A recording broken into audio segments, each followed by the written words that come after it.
dark. Red and blue views, truth in the middle. No script, just thought raw and a little civil. Every question's got layers, so we peel back facts. From the real to the surreal, we don't hold back. Voices collide where ideas ignite. You tuned in, now step into the fight. This is more than talk, this is thought that counts. Welcome to the feed where the signal mounts.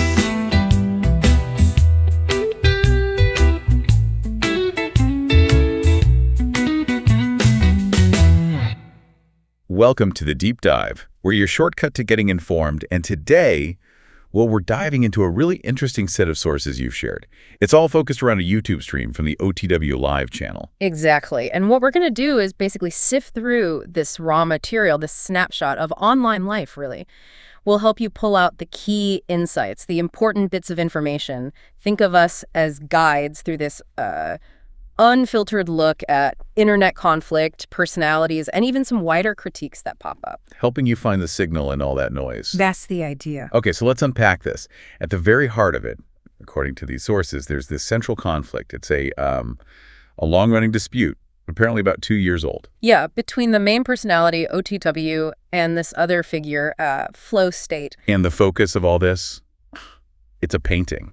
It is an abstract painting that OTW himself made. That's the sort of physical object at the center of this long-running beef. Right. Now, the story seems a bit tangled.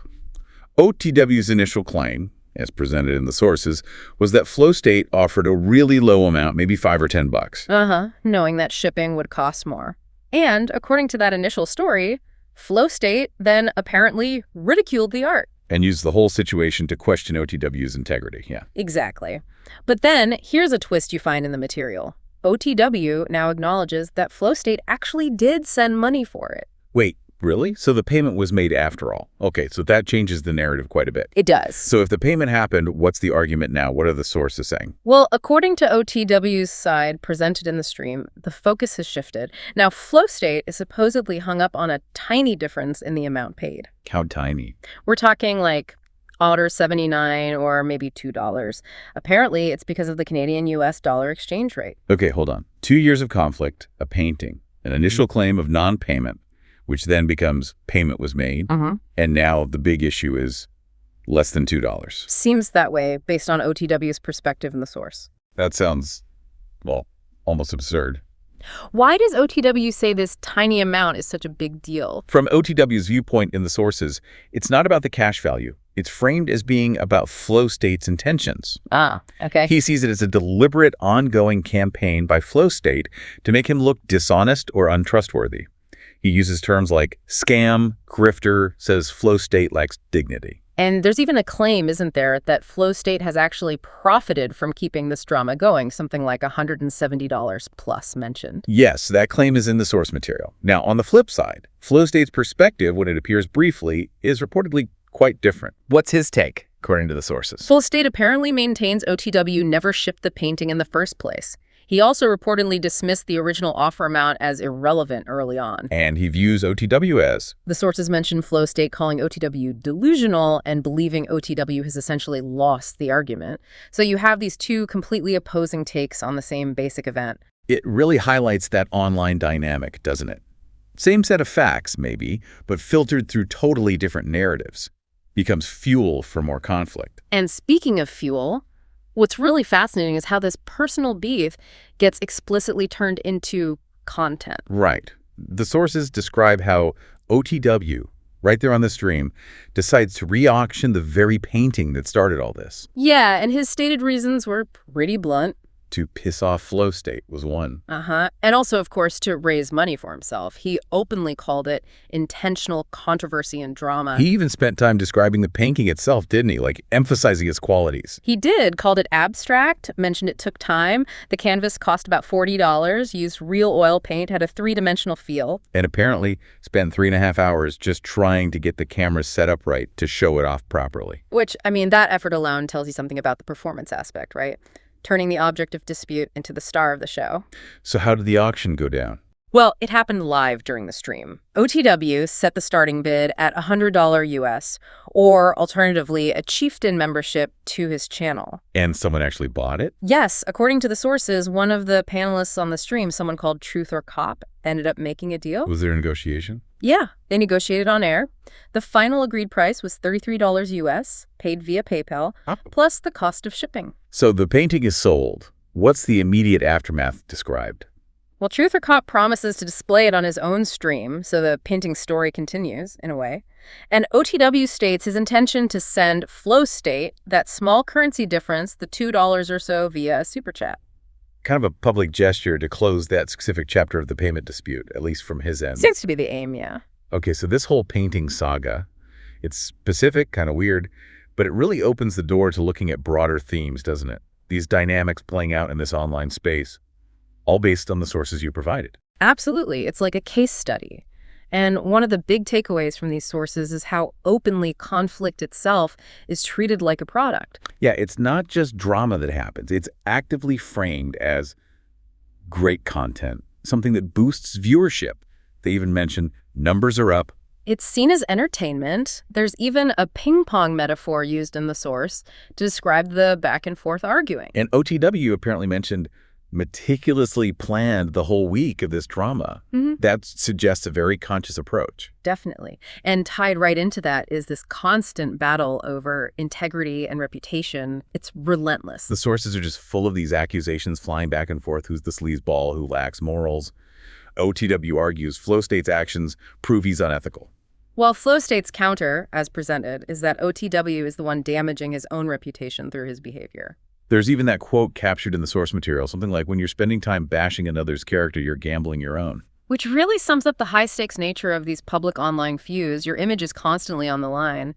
And beyond the strategic aspect, the sources offer glimpses into just raw human behavior under this kind of pressure, right? For sure. You see mentions of people getting triggered, losing their cool. OTW himself apparently says, "I lose it sometimes."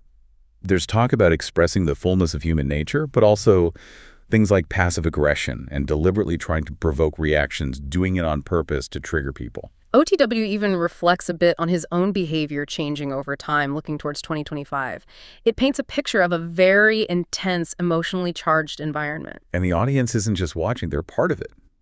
The sources show them influencing things. Yeah, like encouraging OTW to pay back that small amount of money. Their input matters. And their support, their viewership, ultimately validates the whole enterprise, including the drama. They're participants, in a way. Right.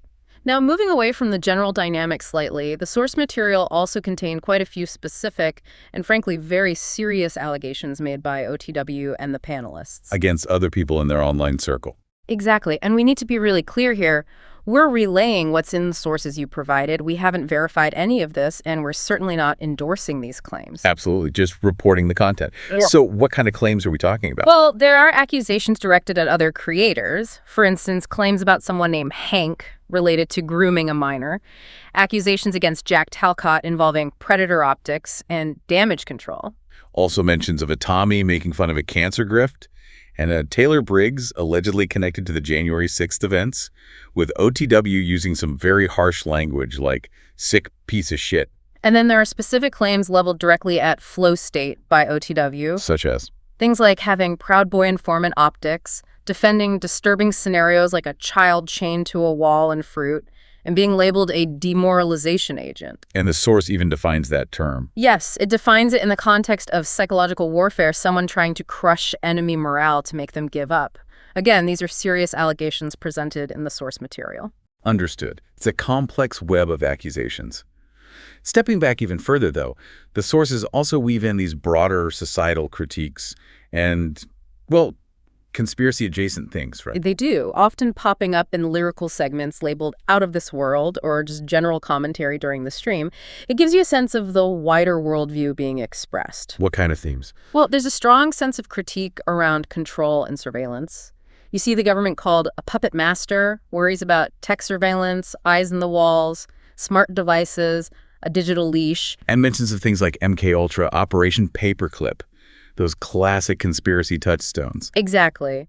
There are also economic and political critiques, talk of a broken system, corporate greed, politicians being out of touch, this idea of fake freedom. And that notion that the political left and right are ultimately just the same hungry eyes. Right. Technology and AI are big themes, too. Concerns about bots taking jobs, AI lacking soul or true creativity. Fears about deepfakes, synthetic media controlling narratives, even phrases like worshiping glitches and algorithm priests.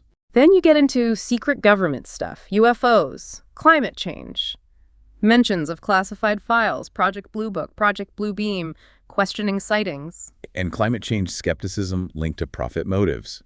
Concerns about the planet's health. Yeah, and one really unique theme that surfaced was this idea of frequency manipulation. The incident at the store. Exactly. Yeah. An alleged event at a Healthy Planet store linked in the source to George Soros, supposedly causing illness described as radiation or Wi-Fi effects. It ties into this broader concept presented in the source about frequencies, even parasites, influencing health and choices. Wow, so a really wide range of anxieties and critiques being aired. Definitely. And alongside all that, the sources just give you a feel for the stream's own internal culture, the practical stuff. Like soundboard problems, how the guests interact, using promotional clips. The host's specific conversational style, discussions about managing the show, like removing co-hosts or moderators, planning future topics. It paints a picture of the mechanics behind the content. Okay, so we've covered a lot. The painting, the auction, the broader dynamics, the accusations, the societal themes. What's the big takeaway for you, the listener, from all this?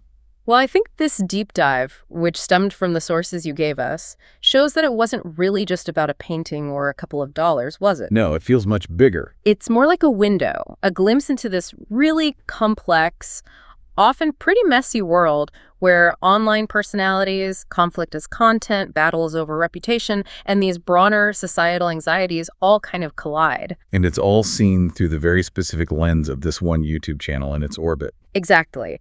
So what you've hopefully seen is how these small disputes can balloon into these long, drawn-out sagas. You've seen how concepts like integrity and reputation are constantly debated, attacked, defended in this very public arena. And how creators are navigating this space, sometimes exploiting the drama, sometimes maybe getting caught up in it, dealing with the pressures and opportunities of being online. And you've also journeyed through a landscape presented in these sources, filled with accusations and these wider conspiracy-tinged themes. Which really brings us back to the importance of critical thinking, doesn't it? When you're consuming any online content, but especially stuff like this. Absolutely. Yeah. Being able to filter information, question the motives behind what you're seeing, understand the dynamics at play, it's crucial, especially when it all feels so overwhelming and contradictory sometimes. So maybe a final thought to leave you with, something building on those themes in the sources about perception, control, what's real online. Go on.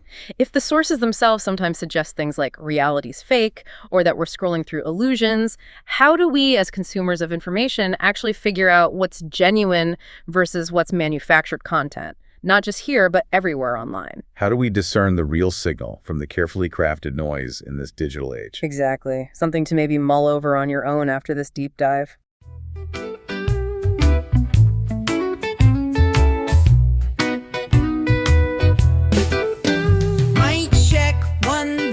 One spark from the shadows to the bright, let's light the dark.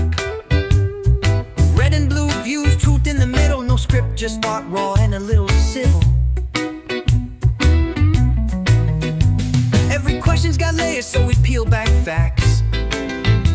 From the real to the surreal, we don't hold back. Voices collide where ideas ignite. You tuned in, now step into the fight. This is more than